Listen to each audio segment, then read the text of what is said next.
자, 오늘 여러분에게 드릴 주제는요. 첫째 부활이란 무엇인가? 자, 여러분, 요한계시록 본문 20장 4, 5, 6입니다. 또 내가 보좌들을 보니 거기 앉은 자들이 있어 심판하는 권세를 받았더라. 또 내가 보니 예수를 전함과 하나님의 말씀 때문에 목배임을 당한 자들의 영혼들과 또 짐승과 그의 우상에 경배하지 아니하고 그들의 이마와 손에 그의 표를 받지 아니한 자들이 살아서 그리스도와 더불어 1000년 동안 왕노릇하니 그 나머지 죽은 자들은 그 1000년이 차이까지 살지 못하더라. 이는 첫째 부활이라. 이 첫째 부활에 참여하는 자들은 복이 있고 거룩하도다. 둘째 사망이 그들을 다스리는 권세가 없고 도리어 그들이 하나님과 그리스도의 제사장이 되어 1000년 동안 그리스도와 더불어 왕노릇하리라. 여기입니다. 이 첫째 부활이란 무엇인가? 이제 우리가 이제 성경을 해석함에 있어서 특히나 아직 일어나지 않은 일들을 정확하게 말하는 것은 쉽지 않은 일입니다. 그런 주제들이 몇 개 있죠. 예를 들어서 천년왕국이라든가, 그래서 천년왕국이 참 논쟁이 많죠. 실력 있는 학자들도 논쟁이 있어요. 부활, 그리고 휴거와 같은 거예요. 부활의 몸에 대해서, 오늘은 좀 부활의 몸에 대해서 이야기를 드리고 싶어요. 부활 시에 어떻게 되는가. 근데 먼저 이제 짚고 나가야 될 이야기가 있는데, 이 계시록 20장 4절부터 6절까지 나오는 이 부활에 대해서 이게 이제 거듭남이라거나 중생이라거나 아니면 구원받는 거와 동일하게 생각하는 게 그런 의견이 있다라고 제가 소개해드린 적이 있는데, 거듭남이나 중생이랑 동일하게 여기는 것은요, 이제 성경이랑은 잘 안 맞아요. 그래서 부활에 해당하는 이 단어가 헬라어로는 아나스타시스라는 단어입니다. 아나스타시스라는 단어인데요. 이 아나스타시스라는 단어가 거듭남이라는 의미로 사용되는 경우가 없어요. 아나스타시스는 아주 드물게 흥하다라는 의미로 사용됩니다. 아주 드물게요. 아마 한 번 이렇게 사용됐을 거예요. 전 사실 이것도 예언인데 이 예언을 보면서도 놀랍죠. 지금 이 시대랑 똑같으니까. 누가복음 2장 34절을 보면은 시므온이라는 사람이 예언을 하는데, 자, 시므온이 예수님의 부모님들을 이제 축복해요. 시므온이 그들에게 축복하고 그의 어머니 마리아에게 말하여 이르되, 보라, 이는 이스라엘 중 많은 사람을 패하거나 흥하게 하며, 여기서 흥하게가 이 아나스타시스예요. 흥하게 하며 비방을 받는 표적이 되기 위하여 세움을 받았고, 예언이죠. 예수님에 대한 거예요. 예수님 때문에 이스라엘 중에 많은 사람들이 패하기도 하고 흥하기도 한다. 쓰러지기도 하고 흥하게 되기도 한다. 그리고 비방을 받는 표적이 되게 할 것이다. 비방을 받는 표적이 되기 위하여 세움을 받았고, 지금 예수님이 참 이렇게 모욕을 많이 받고 있죠. 이것도 어찌 보면 예언이에요. 많은 사람들에겐 예수님이 흥하게 하는 것이고, 또 어떤 사람들에겐 예수 때문에 패하게 되었고, 또 어떤 사람들은 예수님을 비방하니까 2000년 전에 이런 예언을 한 거죠. 놀랍죠? 부처님한테도 이런 예언이 있나 좀 궁금해지네요, 갑자기. 여기서 이제 아나스타시스가 흥하다라는 의미로 사용되었고요. 나머지는 전부 다 부활이에요. 부활. 거듭남 말고 이 몸의 부활로 아나스타시스가 사용되고 있습니다. 그래서 이제 요한계시록 20장에 나오는 여기 있는 이 부활, 첫째 부활, 이것도 몸의 부활을 가리키죠. 이 아나스타시스가 거듭남이라는 의미로 사용되는 일은 없어요. 자, 그럼 이 부활의 몸은 뭘까? 이 부활의 몸이 뭘까에 대해서 예상하는 거는 쉽지 않은데, 성경에 나타난 이제 단서들을 가지고 한번 좀 살펴봤으면 좋겠어요. 이 부활이 있는가라는 것에 대해서 바울이 이렇게 증언을 합니다. 우리가 바울의 증언을 좀 살펴봐야 되는데요. 고린도전서 15장을 보시면, 15장 12절을 보시면 바울이 부활에 대해서 이렇게 말합니다. 15장 12절을 보니까 그리스도께서 죽은 자 가운데서 다시 살아나셨다 전파되었거늘 너희 중에서 어떤 사람들은 어찌하여 죽은 자 가운데서 부활이 없다 하느냐. 그리스도께서 죽은 자 가운데 다시 살아나셨다 전파되었거늘 너희 중에서 어떤 사람들은 어찌하여 죽은 자 가운데서의 부활이 없다 하느냐. 이야기하고 있죠. 죽은 자 가운데서 일어나는 것, 부활하는 것. 이게 있다는 거예요. 바울은. 그 있다라고 하는 증거가 뭐냐면은 예수 그리스도의 부활입니다. 예수 그리스도께서 부활하셨는데 어찌하여 너희들은 부활이 없다 하느냐. 만약에 부활이 없다면 예수님도 부활하지 못하셨을 것이고, 예수님께서 부활하지 못하셨다면은 믿음도 헛것이고 사도들은 거짓말쟁이가 되어버리는 것이고, 또 부활이 없으면은 예수님 믿다 죽은 자들은 다 망한 거다 라고 바울이 논지를 펼쳐요. 15장 12절부터 19절까지 보시면 되죠. 그래서 부활은 있다예요. 부활은 있다. 몸의 부활. 죽은 자 가운데서 일어나는 몸의 부활이 있다. 자, 그러면 부활의 몸이 어떤 걸까? 여기에 대해서 이제 논의하고 싶은 거예요. 여기에 대해서. 부활의 몸에 대해서 어떤 물리적인 이야기를 하고 싶은 거예요, 오늘은. 부활에 대해서 물리적인 이야기. 그럼 부활의 몸에 대해서 물리적인 이야기를 재밌겠죠, 여러분? 하기 위해서 먼저 부활이 암시된 사건을 좀 보고 싶은데 그게 뭐냐면은 휴거입니다. 휴거. 휴거와 부활은 사실 맞닿아 있는 사건입니다. 휴거가 없나요? 휴거당한 사람이 성경 전체에서 2명이 나오죠. 누구죠? 에녹과 또 엘리야. 에녹과 엘리야. 에녹과 엘리야입니다. 에녹에 대해서는 창세기 5장 24절에 나오는데요. 에녹이 하나님과 동행하더니 하나님이 그를 데려가심으로 세상에 있지 아니하더라. 하나님이 그를 데려갔대요. 데려갔다. 에녹, 하나님이 그를 데려갔다. 데려갔다라는 게 뭘까? 히브리서 11장 5절을 보면은 이 에녹에 대해서 다시 한번 증언이 나옵니다. 자, 11장 5절에 믿음으로 에녹은 죽음을 보지 않고 옮겨졌다 그래요. 그러니까 데려갔다는 말을 풀어주는 거예요. 믿음으로 에녹은 죽음을 보지 않고 옮겨졌으니 하나님이 그를 옮기심으로 다시 보이지 아니하였느니라. 그는 옮겨지기 전에 하나님을 기쁘시게 하는 자라 하는 증거를 받았느니라. 그러니까 하나님이 데려갔다라는 것은 죽어서 천국 가는 것이 아니라 죽음을 거치지 않고 옮겨졌다는 거예요. 이 세상에서 어디론가의 장소로, 이 세상에 있지 아니하더라. 휴거로 묘사한 거죠. 데려갔다. 그리고 엘리야 같은 경우는 휴거가 좀 더 자세하게 묘사됩니다. 엘리야는 열왕기하에 나오는데요. 열왕기하 2장을 보시면, 자, 열왕기하 2장 11절부터 12절까지 보겠습니다. 두 사람이 길을 가며 말하더니, 여기서 두 사람이 이제 엘리야랑 엘리사예요. 불수레와 불말들이 두 사람을 갈라놓고 엘리야가 회오리 바람으로 하늘로 올라가더라. 엘리사가 보고 소리 지르되 내 아버지여 내 아버지여 이스라엘의 병과 그 마병이 하더니 다시 보이지 아니하는지라. 이에 엘리사가 자기 옷을 잡아 둘러 찢고 라고 나와 있어요. 엘리야가 회오리 바람으로 하늘로 올라가더라. 하늘로 올라갔다 그래요. 하늘로 올라갔다. 자, 이 휴거를 가지고 좀 보건데 우리가 이제 여기서 엘리야의 몸이 변화되었음을 예상할 수 있어요. 왜냐하면은 하늘로 올라가더라. 여러분, 하늘로 올라갈수록 산소의 농도가 옅어집니다. 그리고 온도가 올라가요. 그리고 기온도 떨어지고요. 그래서 만약에 우리가 아무런 보호장구 없이 이 대기권을 벗어나려고 하면은 분명히 이제 죽게 돼요. 저체온증, 저산소증, 그다음에 이제 또 열에 의해서. 그러면 우리가 휴거를 통해서 보는 것은 이 부활의 몸은 이 저산소증이나 저체온증 같은 해를 입지 않는다라는 것을 알 수가 있습니다. 엘리야나 에녹이 변화되지 않고 하나님께서 들어 올렸다면은 분명히 이 생명에 심각한 해를 입었을 거예요. 그리고 여호와께서 이를 데려가셨다라고 했는데 여호와께서 데려가신 한마디로 세 번째 휴거된 사람이 또 있는데 그게 바로 예수님입니다. 예수님도 휴거되신 분이에요. 누가복음 24장부터 보겠습니다. 누가복음 24장 50절, 51절을 보면요. 예수께서 그들을 데리고 베다니 앞으로 나가서 손을 들어 그들에게 축복하시더니 축복하실 때 그들을 떠나 하늘로 올려지시니 라고 말합니다. 하늘로 올려지시니 수동태죠. 또 사도행전 1장을 보면 사도행전 1장 90, 11 이 말씀을 마치시고 그들이 보는데 올려져 가시니 구름이 그를 가려 보이지 않게 하더라. 올라가실 때에 제자들이 자세히 하늘을 쳐다보고 있는데 흰옷 입은 두 사람이 그들 곁에 서서 이르되 갈릴리 사람들아 어찌하여 서서 하늘을 쳐다보느냐 너희 가운데서 하늘로 올려지신 또 수동태가 쓰였어요. 하늘로 올려지신 이 예수는 하늘로 가심을 너희가 본 그대로 다시 오시리라 하였느니라 라고 써 있어요. 자, 그럼 이제 한번 사도 바울이 썼던 논리를 그대로 한번 써보죠. 휴거가 없을까요? 있을까요?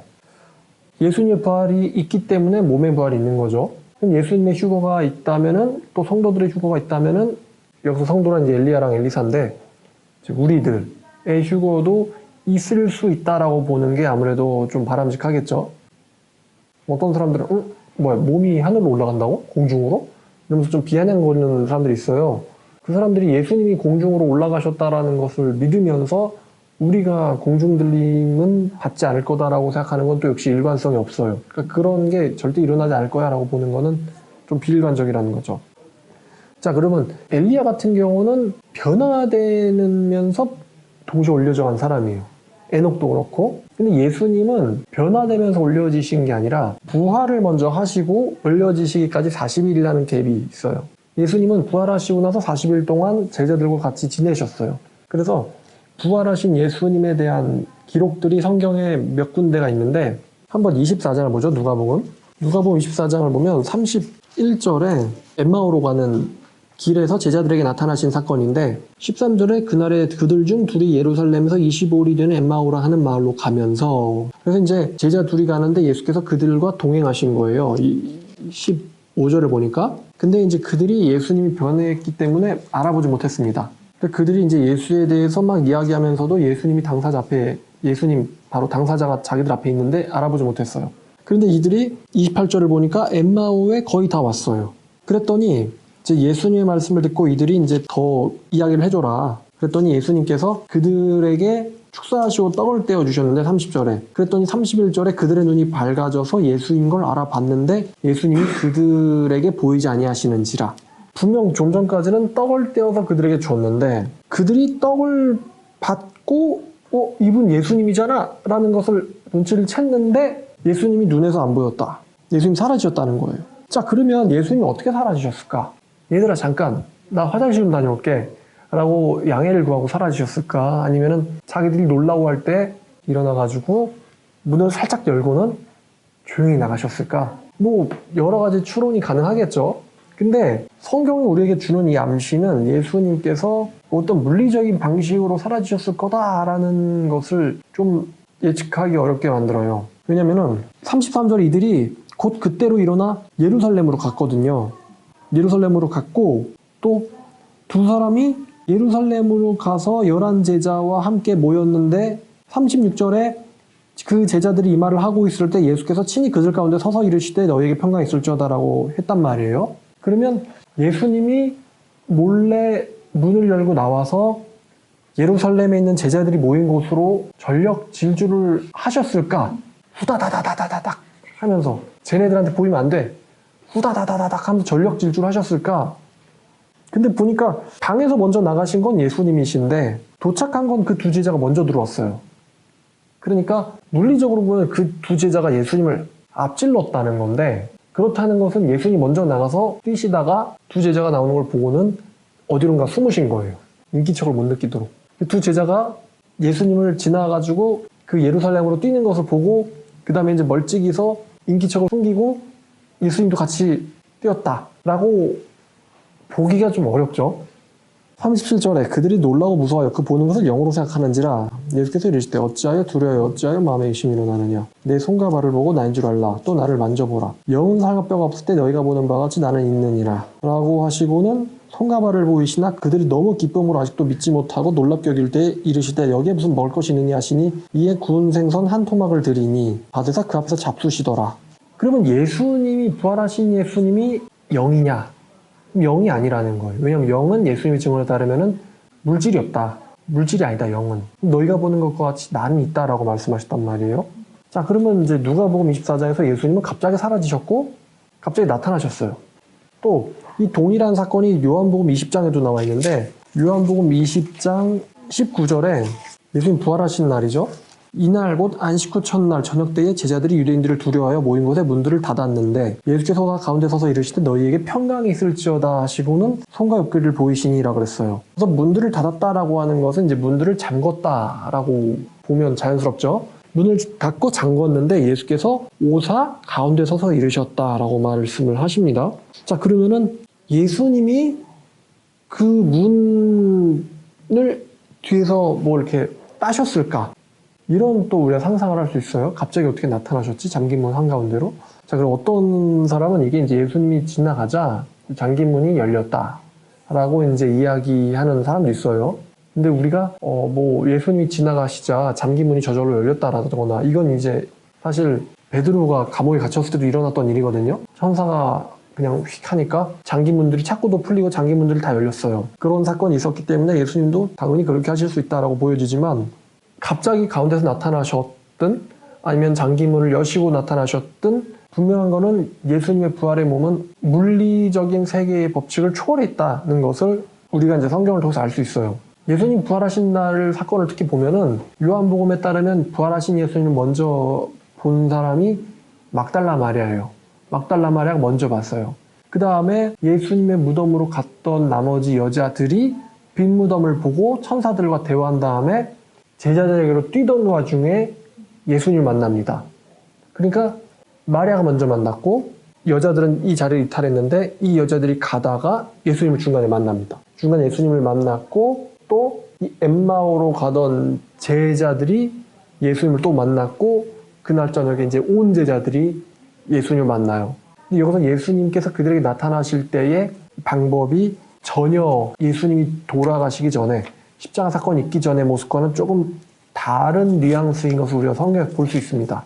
그럼 우리가 이 예수님이 부활하실 때 예수님의 몸이 이전처럼 이제 죽는 몸이냐? 그러면은 그게 아닌 거죠. 그러면 예수님의 몸은 없던 게 새롭게 이제 창조가 됐냐라고 하면 예수님의 시체가 없어졌기 때문에 예수님이 부활과 변화가 동시에 일어났다라는 것을 우리가 생각할 수 있어요. 부활과 변화가 동시에 일어났다. 부활과 변화가 동시에 일어났다. 자, 그러면 이 부활과 부활의 몸, 예수님의 부활의 몸에 대해서 갑자기 나타나시고 갑자기 사라지시고 또 갑자기 잠긴 곳에서도 아무런 개의치 않고 나타나시고 그것도 거의 이제 동시라고 한 사람이 했다라고 보기 어려운 장소에서 무덤 앞에서 또 제자들이 가는 길목에서 엠마오에서 또 동시에 제자들이 모였던 장소에서 이렇게 나타나시는 것이 아무래도 성경이 우리에게 주는 뉘앙스는 물리법칙을 초월하고 있다라고 보여지는 것이죠. 부활하신 예수님께서 막 여기저기 뛰어다니시면서 얘네들이 놀랐겠지? 그죠? 예수님 바쁘죠? 지금 이때쯤에는 저기 살로메한테 나타날 시간이야. 이 다음에는 엠마오로 나타날 시간이야. 이제 다들 겁먹었을 거야. 이제 한번 그 집으로 가보자고. 예루살렘으로. 예수께서 이렇게 계획을 짜시고 막 허겁지겁 뛰시느라고. 그죠? 자, 그래서 이 부활의 몸에 대해서 성경의 고린도전서 15장을 보면요. 여러 명칭들이 나옵니다. 그래서 이 여러 명칭들을 통해서 이 부활의 몸에 대해서 우리가 알 수가 있는데 42절부터 보시면요. 부활의 몸에 대해서 7가지, 8가지 호칭이 나와요. 자, 42절부터 보면요. 자, 죽은 자의 부활도 그와 같으니 썩을 것으로 심고 썩지 아니할 것으로 다시 살아나며 라고 그럽니다. 그래서 그것이 이제 몸이잖아요. 썩지 않을 몸으로 불려요. 부활의 몸은. 부활의 몸은 썩지 않을 몸이다. 썩지 않을 몸이다. 그러니까 부패가 되지 않는다는 거죠. 그 다음에 43절을 보니까 욕된 것으로 심고 영광스러운 것으로 다시 살아나며 라고 합니다. 그러니까 영광스러운 몸이다. 썩지 않을 몸, 영광스러운 몸. 그 다음에 약한 것으로 심고 강한 것으로 다시 살아나며 부활의 몸을 강한 몸이라고 또 표현합니다. 강한 몸으로 다시 살아나며 육의 몸으로 심고 신령한 몸으로 다시 살아나나니라 그래요. 이거를 또 신령한 몸이라고 표현합니다. 신령한 몸. 신령한 몸으로 다시 살아나나니 육의 몸이 있은즉 신령한 몸도 있느니라. 영의 몸도 있느니라. 신령한 몸이랑 영의 몸은 같은 말이에요. 신령한 몸, 영의 몸. 자, 이거를 가지고 이제 이단들이 뭐 영이다 이렇게 이야기하는데 예수님께서 24장 누가복음에서 말씀하셨듯이 영은 사각뼈가 없다. 너희가 보는 바와 같이 나는 있다. 근데 그 사각뼈가 있는 그 몸이 신령한 몸이라고 말씀하시는 거예요. 사도 바울은 그 몸의 이름을 신령한 몸이라고 얘기해요. 그러니까 우리가 신령한 몸, 영의 몸, 혹은 뭐 영체, 사이비들은 영체라는 말도 쓰는데 영체, 영의 몸, 신령한 몸 이거 다 영과는 다른 거예요. 영과는 다르다. 신령한 몸으로 다시 살아나며 또 기록된 바 첫사람 아담은 생명이 되었다함과 같이 마지막 아담은 살려주는 영이 되었나니 그러나 먼저는 신령한 사람이 아니요 육의 사람이요 그 다음에 신령한 사람이니라. 첫째 사람은 땅에서 났으니 흙에 속한 자이거니와 둘째 사람은 하늘에서 나셨느니라. 무릇 흙에 속한 자들은 흙에 속한 자와 같고 하늘에 속한 자들은 저 하늘에 속한 이와 같으니 우리가 흙에 속한 자의 형상을 입은 것 같이 또 하늘에 속한 이의 형상을 입으리라. 하늘에 속한 이의 형상, 하늘에 속한 이의 형상이라고 이제 5번째 호칭이 나와요. 하늘에 속한 이의 형상. 형제들아, 내가 이것을 말하노니 혈과 육은 하나님의 나라를 이어받을 수 없고 또한 썩는 것은 썩지 아니하는 것을 유업으로 받지 못하느니라. 보라 내가 너에게 비밀을 말하오니 우리가 다 잠잘 것이 아니오 마지막 나팔에 순식간에 호련히 다 변화되리니. 여섯 번째 이름이 변화된 몸입니다. 변화된 몸. 변화된 몸. 변화된 몸. 그래서 지금 썩지 아니할 몸, 영광스러운 몸, 강한 몸, 신령한 몸, 하늘에 속한 몸, 변화된 몸 이렇게 나왔어요. 그 다음에 이제 마지막 일곱 번째 호칭은 52절 나팔 소리나매 죽은 자들이 썩지 아니할 것으로 다시 살아나며 우리는 변화되리라. 이 썩을 것이 반드시 썩지 아니할 것을 입겠고 이 죽을 것이 죽지 아니함을 입으리로다. 이 썩지 아니함을 입고 이 죽을 것이 죽지 아니함을 입을 때에는 지금 여기서 일곱 번째 호칭이 뭐냐면은 죽지 아니하는 몸이라는 호칭이 나와요. 죽지 아니하는 몸, 죽지 아니하는 몸, 죽지 아니함을 입으리로다. 죽지 아니하는 몸. 이 일곱 가지 호칭을 한마디로 성경은 다시 살아나며 부활의 몸이라고 부릅니다. 부활의 몸. 몸 대신 이제 체를 쓰면은 썩지 아니하는 몸도 있고, 영광스러운 몸도 있고, 강한 몸도 있고, 신령한 몸, 신령체라고 하면 되겠죠? 신령한 몸이 있고, 신령체, 하늘에 속한 몸이 있고, 변화된 몸, 죽지 아니하는 몸, 변화된 몸, 변화체, 부활체, 변화체 이렇게 되겠죠? 변화된 몸, 부활한 몸, 죽지 아니하는 몸 이렇게 해서 이 부활의 몸에 대해서 7가지 호칭이 있다는 거예요. 부활의 몸이라는 것까지 합치면 이제 8가지 호칭이 되겠죠? 부활의 몸에 대해서 8가지 호칭. 바울의 논리가 뭐냐면요. 50절을 보면요. 썩는 것은 썩지 아니하는 것을 유업으로 받지 못하느니라 라고 했을 때 여기 썩지 아니하는 유업이란 문맥상 이건 천국을 가리킵니다. 천국. 천국은 이제 장소에 해당하거든요. 장소. 그러면 영원한 장소에서 우리가 살려면 영원한 장소에 걸맞는 영원한 몸이 있다는 게 바울의 논지인 거예요. 너희가 썩을 몸 가지고서는 천국에 살 수도 없고 영원히 살 수도 없다. 그래서 영원한 나라, 여러분 나라마다 다 흥망성쇠가 있는 거 아시죠? 우리나라도 흥망성쇠를 할 거예요. 그러니까 너무 부자 되는데 애쓰지 마세요.